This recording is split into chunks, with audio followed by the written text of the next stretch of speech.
One. Hi folks, Larry Keenan here from My Magic Web Utilities, and I've got a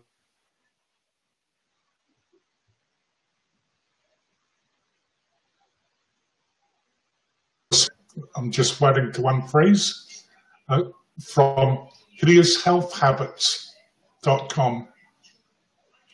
Now, say hello to the folks. Hi, nice to see you folks, or so to speak. Okay, so what we're going to be discussing on her website headline, it says nutrition equals wellness. And the British Navy discovered that a long time ago, and that's why they're called limeys, because the British Navy used to so they didn't get scurvy. Now, in the first quarter of last century in China, they finally worked out what the problem was, that the poor were healthy and the rich were healthy and the middle classes were coming down with all sorts of diseases. And what it was that the rich could afford all sorts of food. The poor ate their rice husks on, and the middle classes ate white rice, the rice with all the goodness in the husks removed. Oh. And so that... Yes, the close... I'll give you a couple more. During the Second World War in the New Guinea campaign, and there's my wife in the background, they didn't have the title nutritionists, but the people that were looking after the health decided to feed them pumpkin. They weren't sprouts, they were the tendrils off the pumpkin vines to keep them healthy in amongst their other stuff, and also to keep them regular. And no one would discuss this, of course. Mm-hmm. They drank pawpaw leaf. I've got one more. This is partially anecdotal and partially clinical. In the 1970s, a Sydney university carried out a clinical trial over a year using chicken cartilage, feeding chicken cartilage to sufferers of arthritis. Mm-hmm. Wearing of cartilage, and the other is caused by granulation. These were people that, and I get the two mixed up, these were people that had their cartilage wearing out. I think it's called osteoarthritis. Okay. And they had an 80% cure rate in this clinical trial. Based on that, my father later on was having a few problems with his hips.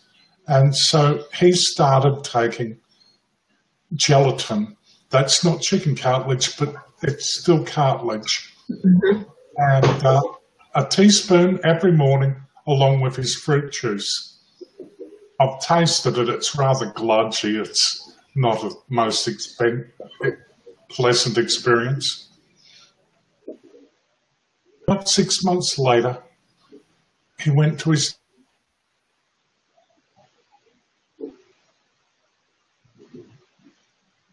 doctor. Was having mixed up with another patient. There's nothing wrong with my hips, and the doctor said, good, the gelatin's working. Yes. That's the anecdotal bit. I can tell you this, Larry, bone broth is really big now. I don't know in Australia whether you hear talk about it, but I have a recipe on my blog because the gel, like you said, the gel in the bones of the chicken, if you boil those chicken bones for 24, 48 hours, it brings out a gel, especially in the chicken phalanges in the feet, that is very therapeutic. And it also cleanses the system. So that's why people have arthritis, is inflammation. So that inflammation gets in the joints, causing that pain. And this cleansing of that gel, whether I didn't know this, I learned that from you about the gelatin. But I remember years ago, the young girls having a little gelatin every day to strengthen their nails. It all makes sense. The bones and the nails. That gel is therapeutic. And that bone broth is, like I said, I have that recipe on, but I have some in the refrigerator right now in a quart jar. I ate it 3 times last week, and I'm going to have the rest of that this week. And cleansing is such a big issue. Like you said, they didn't talk about it. And that's new to me about the Limey name. But they might not have talked about elimination, but that's the reason that I named my blog Hideous Health Habits, because I have a lot on there about eliminating. It's so important to keep us healthy. So I learned a lot from you. And hello, Mohawk Joe. Thanks for joining us.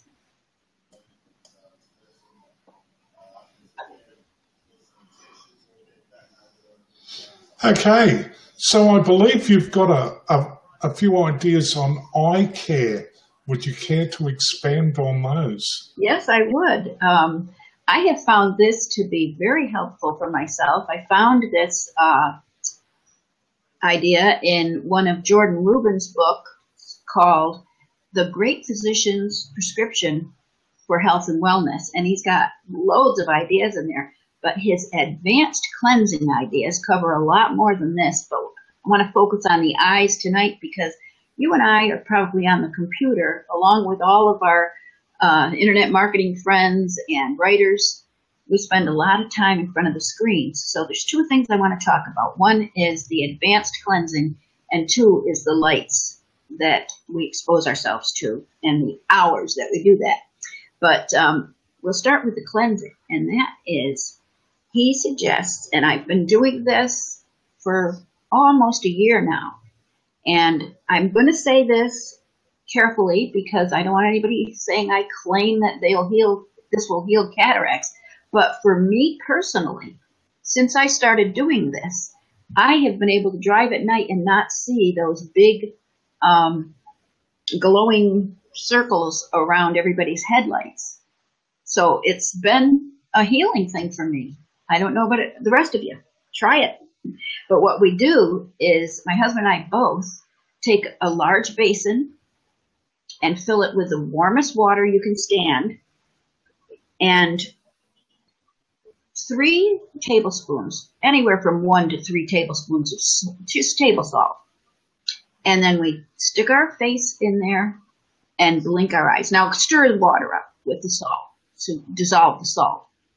And then put your face in there and blink your eyes several times. And then try to hold your eyes open for 3 seconds.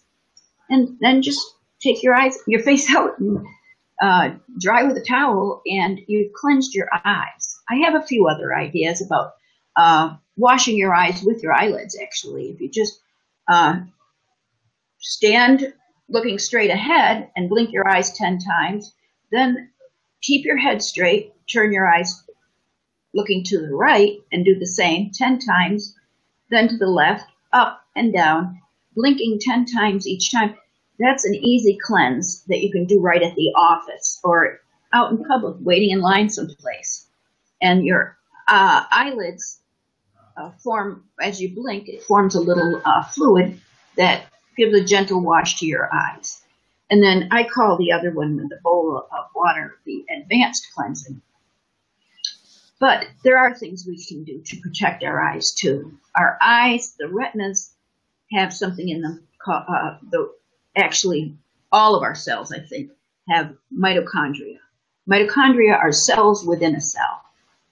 And the retina has as many mitochondria as the heart and the, what is it? Let me look at my little cheat notes here. The heart and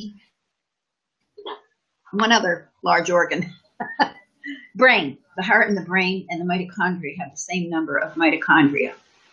And the only other organ that has more than those three are in women, the ovaries.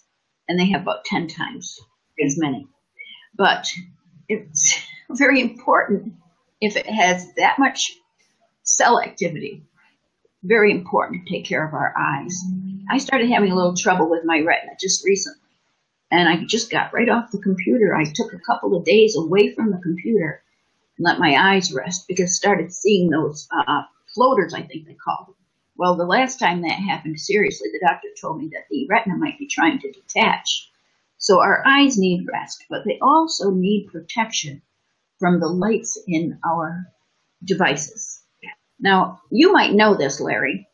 I don't know what the name of it is, but there is something that you can do to your phone to dim the light, to lessen the harshness of the lights in your phone.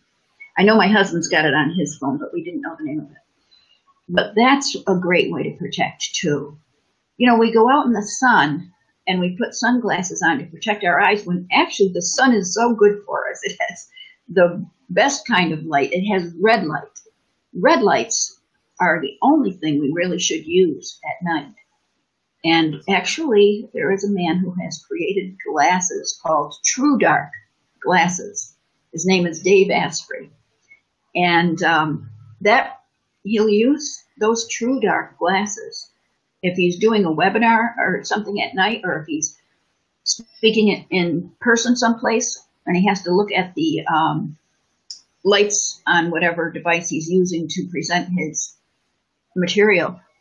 He'll put those True Dark glasses on so that after dark, he doesn't let any of the electric lights or fluorescent lights, whatever you have, on his eyes, because it protects the brain and it protects the retina. It protects the mitochondria. And that's what we need. We need to protect ourselves. We need to take care of the gift we have of vision. We only get one set of eyes. What do you think about that, Larry? Certainly, that's for sure. We certainly do.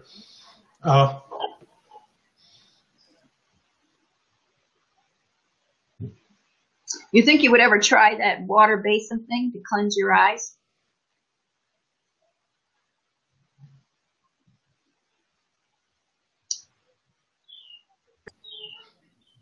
Did you get that? No, I didn't.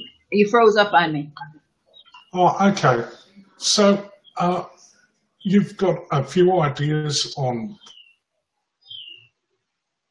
brain hacks. Okay, I'll try a third time. Brain hacks, energy. Yes, that's right. And I don't know if any of the listeners or if you have ever heard of Daniel Amen. I saw a video on YouTube of his. His last name is spelled Amen, and he actually does imaging of the brain. I found that very interesting. I just thought I'd throw that out there. But he talks about a lot of things that can damage the brain. And one thing that I found differing reports on is caffeine. Does caffeine dehydrate the brain? You know that we are mostly made up of water. And we need to have our brains hydrated to get the most energy, the most power from them, to keep those neurons connecting properly. So I looked up a lot of information about this, and I found most of the reports say that dehydrating from caffeine is possible. So we want to really watch it on the caffeine. There are so many healthy products out there that we can use. And I take some supplements that are kind of a replacement for caffeine, just to, keep me alert. If I have a little trouble I'm not exactly young anymore, as you could tell by the gray hair. So I get a little drowsy in the afternoon. But also I find that it keeps my brain more alert. I take a supplement that the doctor actually suggested for me. And I never have gotten along real well with caffeine. But another thing we need to do for our brain, and everybody knows this is not earth-shattering news, rest and sleep. But if you are working really hard, Sunday night, I stayed up late and had to finish up some revising of some work I'm doing. And I thought, I've got to get right to sleep now, even though I'm kind of psyched up because I was on that device so late at night, which is not a good idea. But I put some essential oils on my feet. Lavender is one of the essential oils that's very relaxing. It helps you to calm down and it can help you to get to sleep. But what are you going to do with it? You need to put it on the soles of your feet. Now, you can put it on the roof of your mouth, but you know, everybody's different. We were not made carbon copies, were we? And we have to realize that some people could put this right on their skin, and other people have actually burned their skin with some of the essential oils, like cloves are very strong. The lavender, I think, is one of the mildest, but you still should use a carrier oil, like coconut oil, if you put these on your skin. And the essential oils are very popular now. People are realizing how much nature has given us. Sometimes we go into all the chemicals and the drugs and not realizing that, like you said with the gel, the doctor simply asked your dad, how's your hip? Oh, I don't have any problem with my hip. Good, then the gel is working. What a simple thing. We used to buy little packs of gelatin for less than 25 cents, I think. But today, I think it gets to be kind of a money-making thing with the drugs, and really, so much of this has been provided for us already. So caffeine, rest and sleep. Yes, he is a doctor, Daniel Amen, that I mentioned, I saw on YouTube. He said that if you sleep for 7 hours in a row, your brain washes itself. What an important thing to do. You know, we talked about cleansing our eyes, but I don't think we have any way to cleanse our brain externally. But getting the proper amount of sleep can make all the difference in the world. Don't you know how much better you feel when you've had a good night's sleep? Certainly do. That's for sure. That's my favorite one. Okay, we've been going for a while, so you're in the middle of writing a book. Would you like to tell folks about that? I sure would. Thank you, Larry, for asking me. Thank you so much for having me on your broadcast. Yes, the book that I'm writing is going to be called Train the Brain for Health and Success. And I'm hoping to get it to my editor before the middle of August. So hopefully late August or September launch. And this is a lot more of what we've been talking about tonight, you know, different ways that we can help ourselves. And, you know, it is very possible to prevent disease, but it's also possible to reverse disease. And a lot of times we can do that with just these health hacks, I call them. And I will be talking about those in that book. So Train the Brain for Health and Success. And it's going to be a series. Now, the first one is going to be talking mostly about the brain. And then, you know, we'll have a follow-up. The second one will be more on the emotional reasons or blocks that we sometimes have for changing our habits. You know, sometimes we try real hard. We think we're going to do real well. Next thing you know, we've slipped back into old habits. So a lot of times there are emotional connections there. But we'll look into those. And thank you for, again, for having me on the broadcast. And we'll just answer this one. Lack of cholesterol is bad for the brain as well. Good cholesterol, that's true. That's why when we learn nutrition at school, we're taught about essential fatty acids. Very important. And they're extremely important. So back in the old days when they said fish is brain food, they went wrong. And also, we'll wrap it up from here. And well, as long as your listener mentions that, I'm just going to say that there is a book that is out already called Fat for Fuel. And, you know, the brain does need fat. So I appreciate your listener. I think it was Mohawk Joe there that mentioned that. But I will let you wrap it up now. As soon as you get unfrozen.